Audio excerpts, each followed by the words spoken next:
Hello, what's up? It's Silicity and you're watching How I Behind the Records episode number 39. And this week we're gonna start the last mini arc of this year, the remix arc. The idea of this arc is basically that I'm able to do some remixes. In the first half we're gonna look a little bit into Ableton and just the structuring of the tracks and just some ideas of remixes in Ableton. And then in the second half we're gonna focus more on doing remixes on the devices, the MPC and the analog rhythm, so I can also perform the remixes and be able to be more creative and just play around with it a little bit. So the track that we're gonna remix today is Bam Bam by the legendary Sister Nancy, and probably this part of the track is the part that you know, so let's listen in.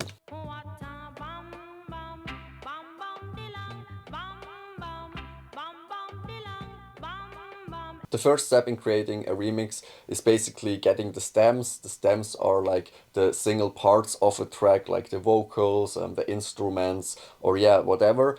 And basically there are a lot of ways to get the stems. Back in the day, like you could just YouTube and find some vocals and some instruments from the tracks. Nowadays with AI there are a lot of programs that allow that. Like when I first tried to do remixes or just playing around with stems, I found this program called Moises.ai, which basically you can upload a track and it gives you the stems of the track, and it also shows you which key, the tempo, and also the chord progression. So I think this is also a nice feature when I want to play a little bit more also on the instruments and understand the tracks, to just be able to have this user interface and see, okay, now this chord is playing, now this chord is playing, and just to understand it more. And I think it's also useful if you want to recreate some melodies. So I think Logic was the first DAW that had in-program stem separation, and I also tried it out and I think it's also super nice, but I'm not that familiar with Logic in itself, so for me it's still a little bit difficult to do it in there, and I prefer to use an external program. But I think with the next version of Ableton, probably 12.3, they add in stem separation, and if it's also working fine there, I think I'm gonna switch into that, because I already use Ableton and it's nice to have everything in the same DAW or in the same program. Alright, so let's look here into the stems of Bam Bam. Here we have the vocals, others, drums and bass. Here you can see it. And what you can also see is the key, it's C major, and also the BPMs. So the original tempo of the track is 83 BPMs. And I think the program Moises analyzed it as 166, which is same basically. So the remixes I want to do are obviously in the 140 BPM range, so I have to adjust the tempo of the track because it's 166 BPMs, and you do this basically the same way as we did when we recorded in just the voices from the analog rhythm. We can set here the BPM to 140 and then just press warp 140 BPMs from here, and then it should be all clean and lined up. And then basically we have here just the vocal. Then here some the others. Then here come in the drums. And also the bass. And now basically I have just the single parts to work with. And that's really nice if you just wanna do a remix or stuff. And that's basically the first step. So this first step is probably always the same across all the remixes, because it's just the preparation of the track, to have it in the tempo that I want it, and also to have the voices that I find interesting. And then the second part is basically to find a key part or a key sample that you want to build the remix around. And I thought for this track, this part here could be nice.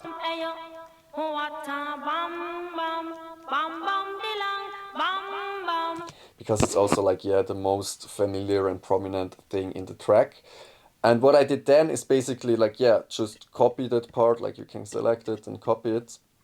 And then here I have a remix section. So what I did for this part is basically take the whole intro of the vocals, because I think it has a lot of things you can chop up or work with. I think I could also just use this part of the track to do something. But I try to, yeah, like take this bam bam bida part because, like, yeah, I think it's the nicest. And what I did then was basically, let me just quickly do this a little bit away. Okay, so if you go here, I have just like this part.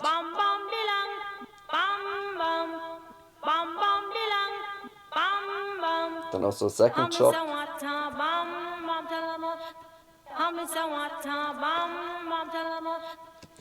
And then here I also played a little bit around, like just yeah, chopping it like that in the part of the drop or like the hook. So to be honest, this is basically already the main part or the most important part. If you have like your vocal chops that you want to build your track around, that's already most of the things you need from the original track, because you don't want to steal like the whole track, or this would be more like then a mashup. But here really the idea is to have just like those vocal chops and then, yeah, use it as kind of a percussive layer or just like, yeah, for something that the people recognize, and yeah, just add it in a little bit to have like, yeah, the vibe of the track. So if you look here, like this was thought more of like a pre-drop or like the first verse. Here I have the vocals, then I just added in a kick, and the kick is basically the one of the kicks I sampled as a MIDI. You can see it's here. It's just like one of the kick drums that I also have on the Syntakt. Then like a hi-hat. And then I played a little bit with serum basses. This was the first one, but I decided to go with this one. And yeah, basically that's a drop or like the main part, I don't know.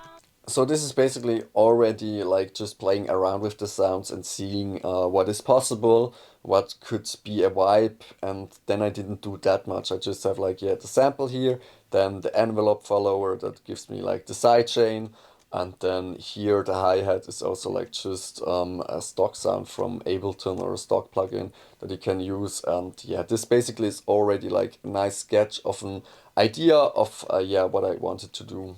So another thing you could do as a step 3, for me this is more like optional, is to take some other samples or chops of the track, and that's basically what I did here. I just took like the drum or like a certain part of the drums and added it in, just to have like an intro vibe or more of a chill vibe. And yeah, you can do this if you want to, but you can also just like add in all your stuff. That's vibes. So then comes already part 4, and to be honest, like I already mentioned a little bit of part 4, this is just like playing around with the track. That's what I already did here when I just like, yeah, played around with the vocal chops, added in some more voices, and a little bit more like an extended version is what I did here. So here, like, this is the part that you already know, like just the drum chops and the vocals. This was also thought more of like, yeah, an intro vibe, and then here I try to create kind of a drop.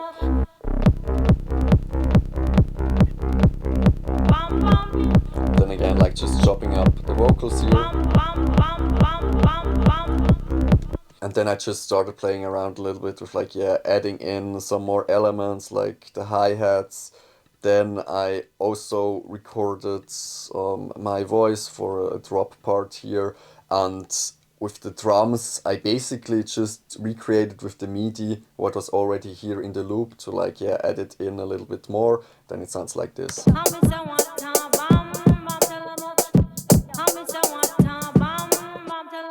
Switch.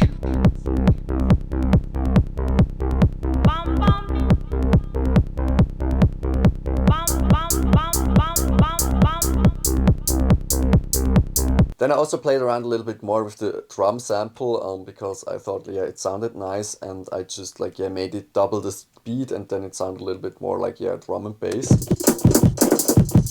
And then here again I just like had the MIDI that I already had, and also in the MIDI you can like just make it double the speed or like half the speed.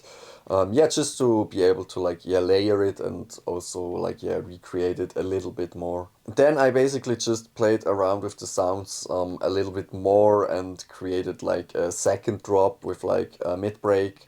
So here all is still the same.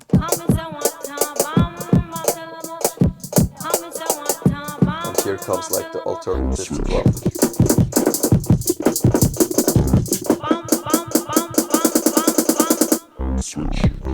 And then here again, the normal drop. Yeah, like I mentioned, this is just like playing around, figuring out what is possible, and yeah, just getting some vibes. Alright, this brings us already to the end of this week's episode. Like I mentioned, the goal of this arc or of those episodes is not to have a finished track in each episode. It's more about finding a workflow that fits for me and just like, yeah, getting used a little bit more to this whole remixing. Because I think it's a nice art, and it's also nice to have some like individual tracks and remixes that nobody else has. This Saturday at 4:20 p.m. also the first track of the unfinished Beats Volume 3 drops. It's called Approachable I.O. Those are basically the tracks that I did within the Road to Live set arc, and all the names are generated randomly from the analog rhythm, so they sound a little bit weird from time to time. But the tracks are really nice. They're all 140 melodic techno vibes, so make sure to check the track out. That's all for this week. We're gonna see each other again next Monday. Until then, stay healthy as always, like do something that you enjoy, and yeah, see you. Bye.